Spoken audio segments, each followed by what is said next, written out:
네, 오늘의 첫 소식은 코로나19입니다. 코로나19 관련 상황, 전문가 연결해서 자세한 이야기 나눠보겠습니다. 네, 천은미 이대 목동병원 호흡기내과 교수 연결하겠습니다. 교수님 안녕하세요.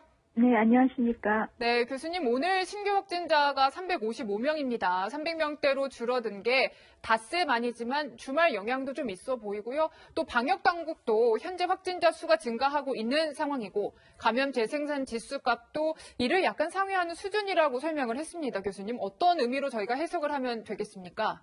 네, 최근 1월에는 재감염 생산 지수가 1 이하로 내려갔었습니다. 네. 그러나 최근 다시 이를 약간 초과하는 상태이고 또 최근에 사회적 이동량 지표도 카페나 실내 체육시설들이 완화가 된 영향 이후에 3주 연속 증가 추세로 돌아섰습니다. 네. 지금이 설 연휴를 열흘 정도 앞두고 확진자가 증가할 수 있는 아주 방역의 중요한 고비라고 할 수 있겠습니다. 네, 그 네 자리 숫자, 그러니까 1000명대 확진자가 발생했던 3차 유행이 이제 정점을 지났다 이런 얘기 나왔는데 다시 4차 유행이 시작될 수 있다 이런 일부 전문가의 우려 있습니다. 교수님께서는 어떻게 보십니까?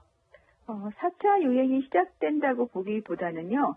3차 유행이 아직 끝나지 않은 시점에서 지금 설 연휴가 있고요. 그동안 설 연휴 동안 개인적인 접촉이나 이동량이 증가하게 되면 이후 2주 정도가 지나게 되고 그때가 3월 등교 시점이 됩니다. 네. 3월 등교 시점이 되면 무증상 감염자들에 의해서 지역사회 감염이 학교로 전파될 수 있고 또 학교에서 가정 내로 전파가 되면서 사회적 확산세가 늘 수가 있습니다.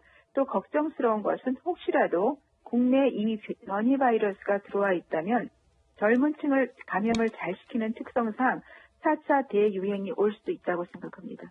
네, 이런 상황이니만큼 백신에 대한 기대도 커지고 있고요. 또 우리 계획도 발표가 됐는데요. 이미 접종이 시작된 해외 사례를 좀 보면요. 수급난을 겪기도 해서 계획대로 가능할지도 궁금하고 또 하나 또 백신 공급 이후에도 확진자가 늘어나고 있는 이유는 어떤 거겠습니까?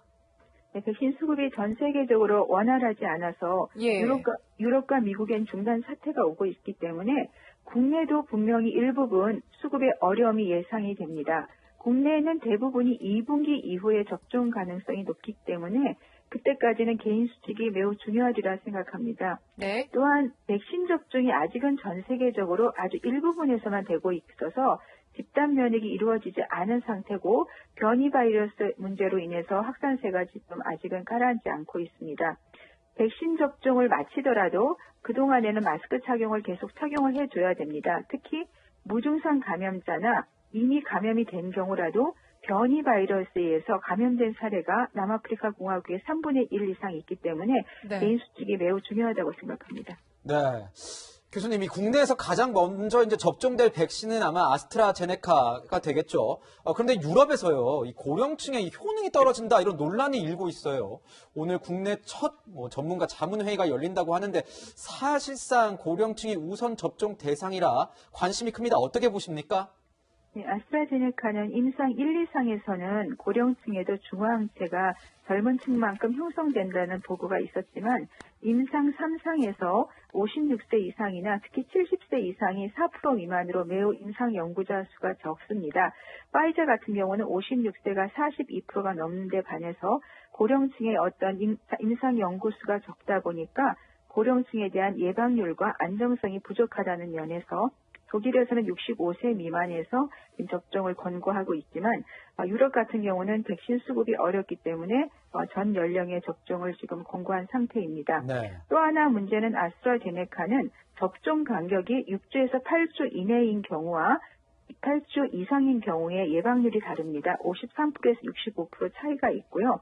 표준 용량을 쓰는 경우와 절반 용량과 표준 용량을 쓰는 용량의 차이에 있어서도 이 접종에 대한 예방률이 다르게 보고가 되어 있기 때문에 국내에서는 이러한 예방률에 따른 그러니까 용량과 접종 간격에 대한 검토를 충분히 해서 국내 접종에 적용을 해야 될 것으로 생각됩니다. 네, 해외 경우도 그렇지만요. 백신 접종 과정을 좀 지켜보다가 맞겠다는 분들 계실 건데요. 교수님 보시기에 접종을 미뤄도 괜찮은 건지 70% 접종으로 11월까지 이 집단 면역 목표가 계획대로 가능할지 궁금한데요.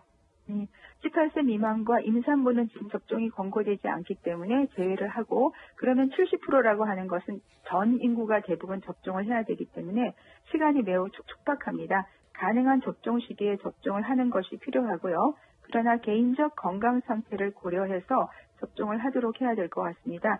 이 11월까지 집단 면역의 전제 조건은 백신 수급입니다. 국가에서 제때 백신 수급이 원활히 이루어져야 될 것으로 생각이 들고요. 네. 하지만 18세 미만 같은 경우도 조만간 임상 결과가 나오면 접종이 가능할 것으로 생각이 듭니다. 특히 임산부의 경우에는 병원에 근무하는 분이나 동반질환이 있는 고위험군은 중환자실 입원율이 5배가 높습니다. 그렇기 때문에 CDC나 WHO에서도 의료진과 상의하에 임신 중반기 이후에는 이 태반을 통해서 백신이 한 채가 전달이 태아한테 될 수가 있기 때문에 접종을 권유하고 있습니다. 네, 코로나 소식 분석해봤고요. 교수님 오늘 말씀 감사합니다.